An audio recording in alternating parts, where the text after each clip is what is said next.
Assalamualaikum warahmatullahi wabarakatuh. Bismillahirrahmanirrahim. Alhamdulillahirabbil alamin. Wa bihi nasta'in ala umurid dunya waddin. Wassalatu wassalamu ala asyrafil anbiya'i wal mursalin sayyidina wa maulana Muhammadin wa ala alihi wa sahbihi ajma'in, amma ba'du. Yang kami hormati segenap Dewan Asatidah Isti'iradah maupun SMP Plus Jauharul Maknun, segenap anak-anakku dan wali santri, wali murid yang berbahagia. Alhamdulillah, pada kesempatan yang insya Allah penuh berkah ini, kita semuanya senantiasa mendapatkan rahmat, taufik serta hidayahnya, sehingga kita semua dapat melaksanakan aktivitas kita sehari-hari, melaksanakan kewajiban-kewajiban yang diwajibkan oleh Allah kepada kita semuanya dalam keadaan sehat walafiat. Kedua kalinya, sholawat serta salam semoga senantiasa tercurah limpahkan kepada junjungan kita Nabiullah Muhammad sallallahu alaihi wasallam, Nabi yang telah menuntun kita mana perkara yang hak dan juga mana perkara yang batil dengan ajaran agama Islam. Biqaulina Allahumma sholli ala sayyidina Muhammad. Semoga kita semuanya kelak di yaumul qiyamah mendapatkan syafaatul utmah dari Nabiullah Muhammad sallallahu alaihi wasallam. Anak-anakku yang kami banggakan, perlu kita sadari bahwa hari waktu terus berlalu dan tidak akan pernah kembali lagi. Mungkin pada kesempatan yang sama ini kita melaksanakan kegiatan di hari ini, di hari yang akan datang, mungkin kegiatan yang akan kita laksanakan di hari yang akan datang tidak sama persis dengan apa yang telah kita laksanakan pada saat ini. Mungkin Jumat ini, Jumat besok akan bertemu Jumat lagi, akan tetapi apa yang kita laksanakan di hari Jumat ini tidak akan sama persis dengan apa yang akan kita laksanakan di hari Jumat yang akan datang. Oleh sebab itu, ada sebuah makalah yang mengatakan seperti ini: lan tarji'al ayyam allati madat. Artinya apa? Hari-hari itu tidak akan pernah kembali lagi. Hari-hari itu tidak akan pernah kembali lagi jika hari-hari itu telah berlalu. Artinya apa? Mungkin hari ini ada 7 hari, Senin sampai Ahad. Akan tetapi apa? Mungkin hari Senin yang akan kita laksanakan besok tidak sama persis dengan hari Senin yang akan kita laksanakan saat ini. Itu sebagai contoh kecilnya. Oleh sebab itu, dalam rangka melewati hari-hari tersebut, dalam rangka mengisi waktu tersebut, seyogyanya kita untuk mengisi waktu tersebut dengan hal-hal kebaikan, dengan hal-hal yang bermanfaat bagi kita, dengan hal-hal yang menjadikan iman kita semakin kuat, meningkatkan ketakwaan kita kepada Allah Subhanahu wa ta'ala. Kenapa demikian? Karena kelak dengan amal perbuatan yang kita perbuat di dunia ini, dengan ketakwaan kita, kelak kita akan bawa untuk menghadap Allah Subhanahu wa ta'ala. Anak-anakku yang dirahmati Allah Subhanahu wa ta'ala, menyadari tentang waktu yang tidak akan pernah kembali, tidak ada pilihan lagi kecuali kita mengisi waktu tersebut dengan hal-hal yang bermanfaat. Kenapa demikian? Karena hidup ini sejatinya hanya menunggu waktu saja. Waktu apa itu?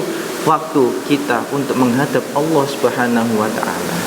Oleh sebab itu, di sisa umur yang kita dapatkan ini, di rezeki umur yang kita dapatkan ini dari Allah Subhanahu wa ta'ala, seyogyanya kita untuk mengisi, untuk memperbanyak amal perbuatan kita, untuk mempersiapkan diri menghadap Allah Subhanahu wa ta'ala.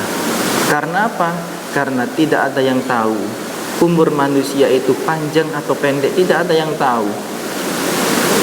Banyak juga orang-orang yang masih muda, yang masih kecil, mendahului orang-orang yang usianya jauh lebih tua. Dan juga oleh sebab itu, banyak sekali kejadian-kejadian seperti itu membuat kita untuk harus berintrospeksi diri, apakah kita sudah siap untuk menghadap Allah Subhanahu wa taala ataukah belum? Anak-anak yang dirahmati Allah Subhanahu wa taala. Nabi Muhammad sallallahu alaihi wasallam suatu hari ditanya oleh salah satu sahabatnya, "Wahai Nabi, ayyun nasi khairun?" Wahai Nabi, siapa sih manusia itu yang tergolong paling baik di hadapan Allah Subhanahu wa taala? Apa jawaban dari Nabi Muhammad tersebut? Nabi Muhammad menjawab, sebaik-baik orang itu apa? Man tola umruhu wa hasuna amaluhu. Apa maksudnya? Orang yang panjang umurnya dan juga baik amal perbuatannya. Itu diantara sebaik-baik manusia di hadapan Allah Subhanahu wa ta'ala.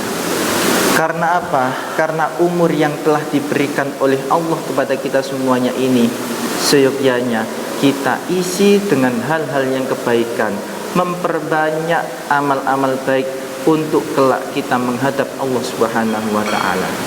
Bukan berarti kita kita diberikan umur yang panjang, tapi justru sebaliknya. Kemudian sahabat tadi bertanya, kemudian siapa Nabi yang termasuk orang-orang yang paling buruk? Fa ayyun nasi syarrun? Jawabnya Nabi apa? Man tola umruhu wa sa'a amaluhu.